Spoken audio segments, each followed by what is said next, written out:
پھر تقریر ریکارڈ ہونے کے بعد جب نیٹ پر پڑیں گی ڈلیں گی تو اس کے بعد بھی سامعین کا سلسلہ بڑھتا رہے گا، لوگ سنتے رہیں گے، پھر اس پر جواب بھی ہوگا، جواب الجواب بھی ہوگا، چیلنج مناظرہ بھی ہوگا، اور بہت سارے خفیہ حملے بھی ہوں گے جو میرے ساتھ اکثر و بیشتر ہوتے رہتے ہیں۔ ایک جان ناتواں ہے ہر سو عذاب زندگی۔ عزیزان گرامی وقار، آج مولانا رفیق القادری صاحب نے بعد نماز مغرب جب مجھے یہاں کے حالات سے آگاہ کیا، میں خدائے کعبہ کی قسم کھا کے کہتا ہوں کہ تنہا یہی کہ وہ حالات نہیں ہے، ہندوستان میں ایسے منحوس حالات ہر بڑے شہر میں ہوتے جا رہے ہیں، بنتے جا رہے ہیں۔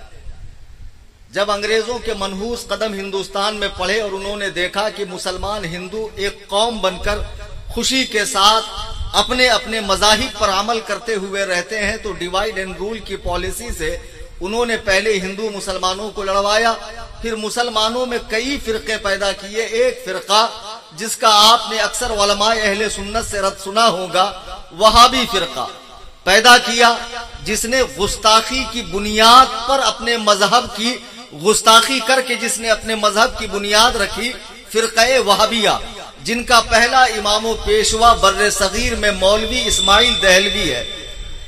تقلیدی وہابی اور غیر تقلیدی وہابی دونوں اسے اپنا امام و پیشوا مانتے ہیں۔ تو یہ جب آئے تو گستاخی کرتے ہوئے آئے، اعلیٰ حضرت امام اہل سنت نے ان کی دھجیاں اڑائی، اعلیٰ حضرت کے پیروکار، ان کے چاہنے ماننے والے علماء کرام نے قوم کے سامنے ان کا کالا چٹھا کھول دیا۔ آج ہر سنی ان کی منحوس شکلوں کو دیکھ کر ہی پہچان لیتا ہے کہ یہ کس فرقے سے تعلق رکھتا ہے۔ لیکن چند سالوں میں ایک اور فرقہ پیدا ہو گیا جو گستاخی کر کے نہیں، محبت کے نام پر آ رہا ہے۔ وہابی آئے، انہوں نے ہماری مساجدوں پر قبضہ کرنا شروع کیا، اور یہ بعد میں جو محبت کے نام پر آیا، انہوں نے مزارات پر قبضہ کرنا شروع کیا۔ سنی مسجدوں میں جاتا نہیں ہے، وہابی مسجد کا بڑا پابند ہے، مسجدیں اس کے ہاتھ میں چلی جا رہی ہے۔ مزارات اولیاء سے بھی ہمارا جانا آنا کم ہو رہا ہے، تو وہاں اس طرح کی ذہنیت کے لوگ آ رہے ہیں۔ یہ کون ہے؟ اکثر مزارات پر ان کا قبضہ ہوتا جا رہا ہے، سلاسل کے نام پر، اولیاء اللہ کے نام پر، خانقاہوں کے نام پر، تصوف کے نام پر، صوفیت کے نام پر، قلندریت کے نام پر یہ لوگ دھیرے دھیرے بڑھتے جا رہے ہیں۔ ان میں عجیب و غریب طرح کے لوگ ہیں جن کا میں آگے ذکر کروں گا۔ کل ملا کر یہ کہ آج جو تفضیلی فرقہ ہے، اصل میں یہ شیعت کے ناپاک وطن سے پیدا ہو رہا ہے۔ ہم دیکھتے تھے کہ وہابی ہمارے بیچ میں گھس کر باقاعدہ سر پہ، پیٹھ پہ ہاتھ پھیر کر، پیٹ میں منڈی ڈال کر مسجدوں تک لے کر جاتے تھے۔ شیعہ ہمارے یہاں رشتہ داری بھی نہیں کر رہے ہیں، ہمارے یہاں تبلیغ کرنے کے لیے بھی نہیں آ رہے ہیں، ان کا کام آسان یہ پیرانے مغاں کر رہے ہیں۔ آج یہ تفضیلی فرقہ یہ کام شیعوں کا آسان کر رہا ہے۔ اب ان کی شیعوں سے قربت بڑھ گئی۔ ایک بہت بڑی خانقاہ ہندوستان میں ہے، جس خانقاہ سے سیدی سرکار اعلیٰ حضرت کو بھی تعلق ہے، ہمیں بھی تعلق ہے۔ وہاں کا بگڑا ہوا ایک شخص جس کی فوٹو میں نے انٹرنیٹ پر دیکھی کہ بہت سارے رافضی ملے بیٹھے ہوئے ہیں، اور ان کے بیچ میں خوشگوار موڈ میں چائے نوشی بھی ہو رہی ہے، پان خوری بھی ہو رہی ہے، کھانا تناول بھی کیا جا رہا ہے۔ بڑا افسوس ہوا، شیعوں سے اتنا یارانہ، شیعوں کے ساتھ اتنا یارانہ، اتنا گہرا تعلق، اور اسی طرح کئی مزارات کے خدام، مجاور صاحبان، نام نہاد سجادگان شیعوں سے راہ و رسم بڑھا رہے ہیں۔ وہ سنیوں کے ذہن میں جو بات بیٹھی تھی کہ شیعہ تھوک کر پانی دیتے ہیں، شیعوں کا پانی نہیں پینا چاہیے، شیعوں کے گھروں میں جانا آنا نہیں چاہیے، ایک قسم کی گندی بدبو شیعوں اور کرسچنز کے گھر میں آتی ہے۔ اب یہ جو مزارات کے لوگ نکلے ہوئے ہیں، مجاور صاحبان، انہوں نے سنیوں کو شیعوں سے قریب کرنا شروع کیا۔ اب تو دھڑلے سے شیعوں سے شادیاں بھی ہو رہی ہے، شیعوں کے ساتھ دعوتیں بھی اڑائی جا رہی ہے، شیعوں کے ساتھ اسٹیج بھی شیئر کیا جا رہا ہے، شیعوں کے ساتھ آقائے کائنات صلی اللہ علیہ وسلم کی عزت و ناموس پر جو حملے ہو رہے ہیں ہندوستان میں، اس کے تحفظ کے لیے شیعوں کے ساتھ باقاعدہ جلسے کیے جا رہے ہیں۔ آج میں منبر رسول سے علماء کی موجودگی میں اللہ کو سمیع و بصیر جان کر، حضور علیہ الصلوۃ والسلام کو حاضر و ناظر جان کر، اپنے الفاظ کا ضامن بن کر کہہ رہا ہوں کہ شیعہ مذہب کی جو میں تاریخ بتا رہا ہوں، اگر تم ٹھنڈے دل سے اسے سنو گے، وہ میرے سنی بھائی جو ناواقفیت سے، کم علمی کی بنیاد پر سمجھ رہے ہیں صاحبان سلسلہ ہے، اللہ والے ہیں، چشتی، قادری، سہروردی، نقش بندی ہے، یہ لوگ کیسے غلط ہو سکتے ہیں؟ وہابی دیوبندی تو غلط ہے، لیکن یہ تو اہل سلسلہ ہے۔ میرے اعلیٰ حضرت فرماتے ہیں سونا جنگل رات اندھیری، چھائی بدلی کالی ہے، سونے والوں جاگتے رہیو، چوروں کی رکھوالی ہے۔ شیعہ وہ غلیظ، وہ رذیل، وہ ذلیل اور کائنات کا وہ بدترین مذہب ہے۔ ایسا نہیں ہے کہ میں جوشیلی تقریر کر رہا ہوں اور اس کے بعد میں میدان مناظرہ میں نہیں آؤں گا۔ الحمدللہ جب بھی مجھے مناظرے کے لیے پکارا گیا، مولانا رفیق صاحب بتائیں گے کہ بحمدللہ میں لبیک کہتے ہوئے حاضر ہوا اور باطل کو دندان شکن جواب ہم نے دیا ہے۔ اور ممبئی احمد آباد کی دوری بہت نہیں ہے، اگر میرے جانے کے بعد ایسا ماحول کریٹ ہوتا ہے تو انشاءاللہ الرحمن یہ فقیر بارگاہ قائد ملت کا ادنا خادم انشاءاللہ الرحمن حاضر ہوگا۔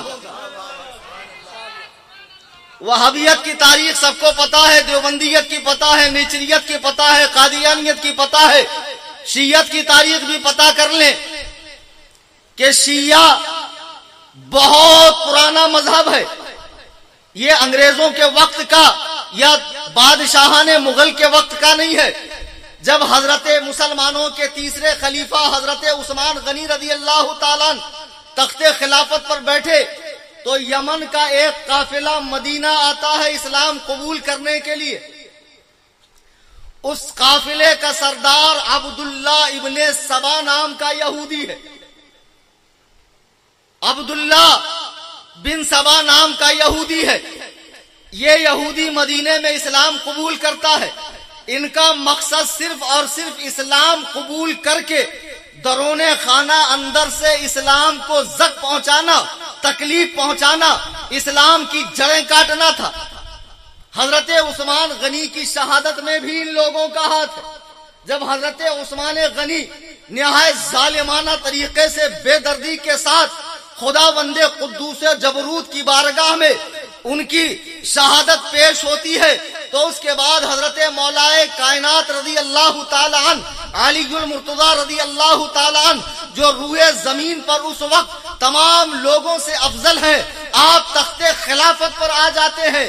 جیسے ہی آپ تخت خلافت پر آئے، آج جو لوگ گلی کوچوں میں کھڑے رہ کر، نکڑ پہ کھڑے رہ کر بھجیا تلنے والا، رکشا چلانے والا، چپل سیلے والا، کالج کا اسٹوڈنٹ، آج یہ مجاوروں کے ساتھ بھانگ پینے والا، چرس پینے والا، گانجے کا نشہ مارنے والا، بٹن کھانے والا، سٹا مارنے والا، آج بیٹھ کر کہتا ہے انہوں نے حضرت علی سے جنگ کی ہے، انہوں نے حضرت علی سے جنگ کی ہے، وہ حق پر نہیں ہو سکتے ہیں۔ سنو، صحابہ کے بیچ میں جو جنگیں ہوئی ہیں، جنگ صفین اور جنگ جمل وغیرہ، وہ بھی انہی شیعوں کی کارستانی ہے اور انہی کی لگائی ہوئی آگ ہے۔ اور ایک پاکستان میں پادری پیدا ہو گیا، روزانہ 200-300 کتابیں پتہ نہیں کیسے لکھتا ہے۔ جن مولویوں کو 4-5 ہزار تنخواہ ملتی ہے، اگر اچانک 50-60 ہزار مل جائے تو کیوں نہیں اپنی قابلیت تیرے نام سے ڈال دیں گے؟ اس بات کا بہت تجربہ ہے۔ اب یہ صاحب نے پاکستان میں کہا کہ نہیں، ان کی تعریف نہیں کی جائے گی، سکوت ہے سکوت۔ اب مردود مطلق جہل مرکب اخبث الناس نطفہ نا تحقیق خارج البشر والآدمیہ والانسانیہ والحیوانیہ۔ تم کو کون مجدد بنا دیا بے؟ صبح اٹھنے کے بعد کرتے کی جگہ پاجامہ پہن لیتے اور مجدد صاحب بن گئے۔ اور جب پاکستان نے بھگایا تو کسی اسلامی ملک نے پناہ نہیں دی۔